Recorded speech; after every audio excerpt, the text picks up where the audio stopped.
Ummu Salamah, Ummul Mukminin yang bijaksana.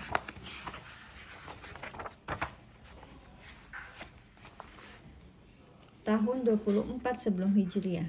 Nama asli Ummu Salamah adalah Hindun binti Abu Umayyah bin Abu Mughirah bin Abdul bin Umar bin Makhzum. Ayahnya bernama Abu Umayyah Ibnu Al-Mughirah. Ibunya bernama Atika binti Amir bin Rabiyah. Sebelum Ummu Salamah menikah dengan Abdullah bin Abdul Asad bin Hilal bin Makhzum Al-Quraisy atau lebih dikenal dengan Abu Salamah. Sebelumnya maksudnya. Abu Salamah dan Ummu Salamah termasuk sahabat yang pertama masuk Islam dan mengalami berbagai penderitaan bersama Rasulullah. Saat hijrah pertama, Ummu Salamah dan suaminya ikut bersama rombongan umat Islam menuju Habasyah.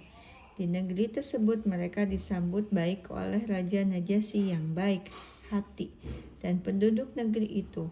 Tak lama kemudian Ummu Salamah dan suaminya kembali ke Mekah. Saat perintah hijrah ke Madinah turun, Ummu Salamah beserta keluarga berniat untuk turut serta. Kecintanya pada Islam membuatnya selalu patuh dan taat pada perintah Allah dan Rasul-Nya. Namun di tengah perjalanan keluarganya dari Bani Mughirah menghalanginya untuk hijrah. Ummu Salamah dan Salamah dilarang ikut Abu Salamah untuk berhijrah ke Madinah. Ummu Salamah sangat sedih karena berpisah dengan suaminya. Setelah beberapa hari berlalu, keluarga Abu Salamah mendatangi Ummu Salamah. Mereka memaksa membawa Salamah pergi, hingga akhirnya tinggallah Ummu Salamah radhiyallahu an seorang diri di Mekah. Setelah 1 tahun berlalu, salah seorang pamannya tak tega melihat kondisi Ummu Salamah yang sering menangis sedih.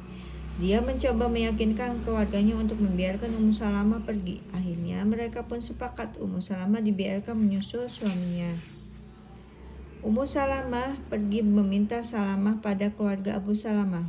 Mereka pun memberikannya. Ummu Salamah tentunya bersyukur dan segera menaiki untanya menuju Madinah Al-Munawwarah bersama Salamah.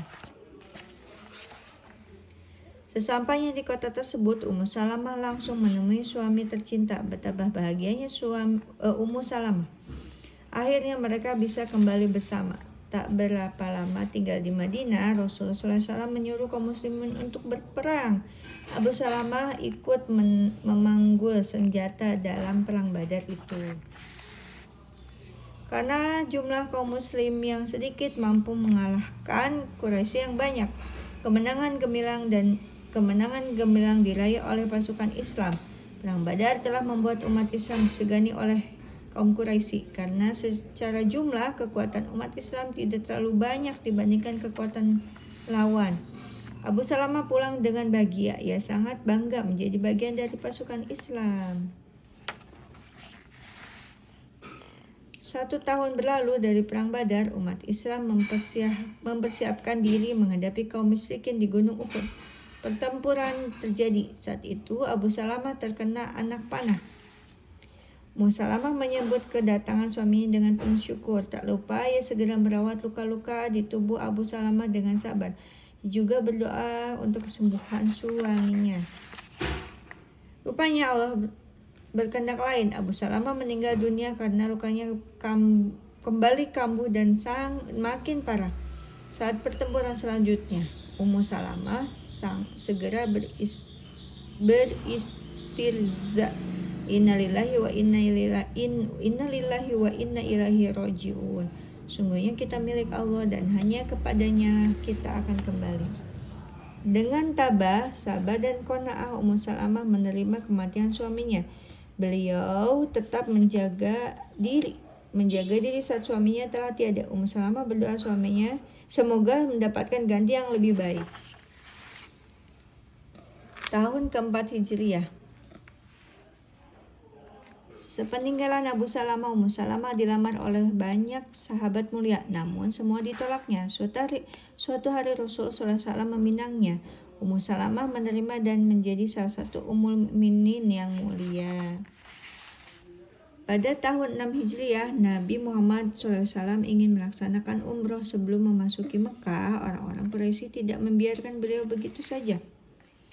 Kaum Quraisy mengetahui kedatangan Rasulullah Muhammad SAW. Mereka telah menyiapkan pasukan untuk menghalangi kaum muslimin memasuki kota Mekah. Maka terjadilah perjanjian antara kaum kafir Quraisy dengan kaum muslimin. Perjanjian ini dikenal dengan perjanjian Hudaybiyah. Setelah itu Rasulullah SAW bersabda kepada para sahabatnya, Bersiaplah, sembelihlah hewan kurban kalian dan cukurlah rambut kalian. Saat itu, perintah Rasul. Saat itu tidak satu pun dari para sahabat yang melaksanakan perintah Rasulullah Shallallahu Alaihi Wasallam. Padahal beliau telah memerintahkan sebanyak 3 kali. Para sahabat masih merasa berat dengan keputusan perjanjian Hudaybiyah. Lantas Rasulullah merasa sedih dan masuk ke dalam tendanya dan menemui Ummu Salamah. Ummu Salamah memberi saran, "Wahai Nabi Allah, apakah engkau ingin sahabat-sahabatmu mengerjakan perintahmu? Keluarlah, jangan berbicara dengan siapapun sebelum engkau menyembelih sendiri hewan kurbanmu dan mencukur rambutmu." Rasulullah lalu keluar dari tenda dan menyembelih hewan kurban, dilanjutkan mencukur rambutnya. Para sahabat melihat hal itu dan langsung menirukan Rasulullah. Setelah Rasulullah SAW wafat, Ummu Salamah tetap menjalankan tugasnya sebagai ummul mukminin. Beliau meneruskan dakwah Rasulullah SAW. Ummu Salamah menjadi istri Rasulullah selama 7 tahun. Beliau banyak menyampaikan hadis dan disampaikan oleh Rasulullah Shallallahu Alaihi Wasallam. Ummu Salamah menjadi ummul mukminin yang terakhir meninggal dunia. Saat itu usianya 84 tahun. Semoga Allah melimpahkan rahmat pada Ummu Salamah yang cerdas, cantik, dan bijaksana. Amin. Pesan hikmah: meskipun berkali-kali mendapat ujian, tetapi Ummu Salamah tetap bersabar dan menyerahkan urusannya pada Allah semata. Ia tetap yakin pada janji Allah. Sikap bijak dan ketajaman pikir Ummu Salamah telah banyak membantu dakwah Rasulullah. Semoga kita dapat meneladani sifat Ummu Salamah. Doa ketika mendapat musibah. Innalillahi wa inna ilaihi raji'un. Allahumma jurni fi musibati wa akhlif li khairan minha. Artinya, sesungguhnya kami adalah milik Allah dan sungguh hanya kepadanya kami akan kembali. Ya Allah, karunikanlah kepadaku pahala dalam musibah yang menimpaku, dan berilah aku ganti yang lebih baik daripadanya.